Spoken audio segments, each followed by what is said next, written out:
Okay, these are your week 15 instructions. I'm calling Thanksgiving week a week. It's a week. It's not a class week. Anyway, chapter 15, week 15 instructions. The week of November 30th, December 1st, 2nd, and 3rd. All right. We're getting very close to the end of the semester, and I'm going to line out what's going to happen from here on out. Okay, you only have 3 grades left. Everything else except the bonus worksheets, and I think it's looking good for me to finally get those done on probably later in the week. Um, you only have 3 grades left. You have the chapters 16 and 17 quizzes, and you have the final exam. Okay, so that's one item per week. This coming week, starting when you're looking at this, the chapter 16 quiz is open for you to take Monday through Thursday. The next week, that will be December 7th, 8th, and 9th, and 10th. But the chapter 17 quiz, 16 is about the Civil War, 17 is about Reconstruction. But 17 will be, so you'll have the full 4 days that I try to give you. It'll be open a week from now on Sunday, Monday, Tuesday, and Wednesday. That will be December 6th, 7th, 8th, and 9th, because finals week begins on Thursday, December 10th. Okay? And the final exam will be open for 7 days. My personal preference is a Monday, Tuesday, Wednesday, Thursday final exam week, but this time they've been trending this way lately. Excuse me, is a 7 days. So it will be open from December 7th, from December 10th through December 16th. Okay, about the final exam. The final exam is comprehensive. That means it's over the entire course. This is not designed for people who expect to just cram a little bit at the end and pass my final. It's not designed for that. I think I informed you in the very first instructional videos way back in August, it'd be a good idea to run off a certain document that's under study materials called the Final Exam Review Topics List. And that is, there's a very high correlation between the topics on the topics list and the questions you will encounter on the final exam. You would take that to the supplements. You'd be in much better shape. You'd be sitting a lot prettier if you'd done what I recommended and been doing that the whole 3.5 months. The course lasts 3.5 months, not the night before. Okay, my final is rather unforgiving, I'm afraid. But it's 100 4-option multiple choice questions. I mentioned 4-option because I've never shown you anything more than a 3-option on anything up till now. This one is 4. It's over the entire course. The questions are divided among the units fairly equally. So there you go. Now, so to prepare for it, it's not over the regular textbook. It's over the supplements. Take the review topics to the supplements and just do the best you can with the time you got left. So once again, the week just now starting November 30th through December 3rd, chapter 16 quiz will be open. Sunday, December 6th through Wednesday, December 9th, chapter 17 quiz will be open, and then it'll be over except for the final. Okay? The final exam will open on Thursday, December 10th, and remain open through Wednesday, December 16th. That's what we got left. Now, the heavy lifting grading that I'd let pile up on me, except again for the bonus worksheets, everything's actually a grade. That's all done and posted. So you can check that out. That's one more thing I want to tell 1302 about that. Anyway, people tended to do pretty well on the works cited lists. So that's good. The final paper, really not so much. One thing I will stress next time I do this is an assignment like the final paper, part of what you're being tested here is your ability to stand on your own 2 feet, to follow instructions. If you're not sure what the instructions are, they're there to be found. So I'll let that go for the time being since it's water under the bridge. Now, a number of people have requested and received deadline extensions on this, that, or the other. There's some people have been ill. There's people have illness in their families, that sort of thing. As crazy as things are right now, I'm not going to turn anybody down.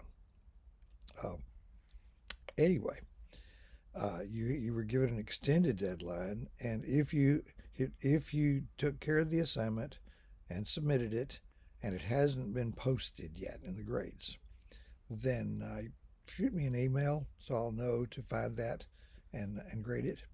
Because the alternative would be to go through everything one thing at a time for 3 different 1301 classes and 3 more 1302 classes and compare item by item, column by column to see if everything's there. Like chapter quizzes, there's a column for when you took it, and there's another column with the letters GB. That's what's in the grade book. That's what gets averaged in.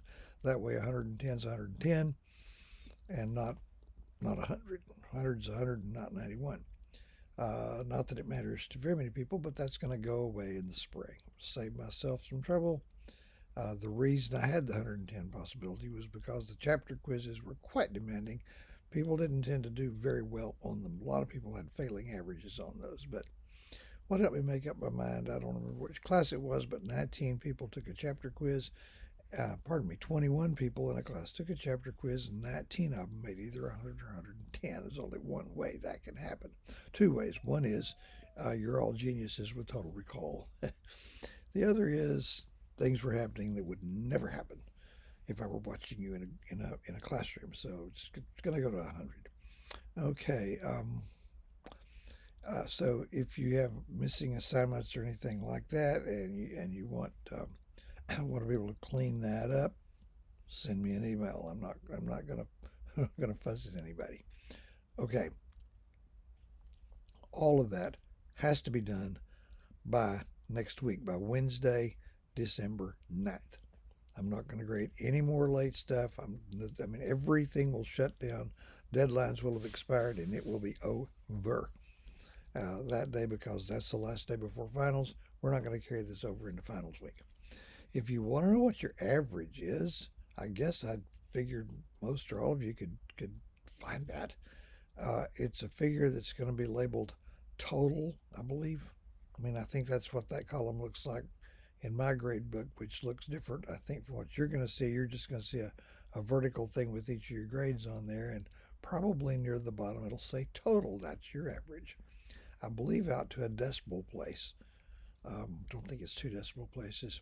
But as you know, if it's 90 or better, and I routinely round to the nearest whole number when I'm assigning letter grades, so we can fix that. And I hope I have some influence over that. I've always assigned letter grades myself, and had mercy for I felt like it was deserved.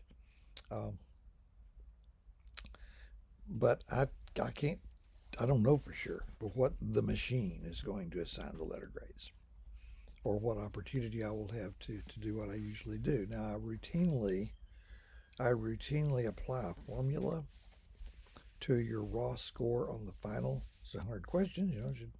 How many answers you get right, that's your grade. That would sink some small craft.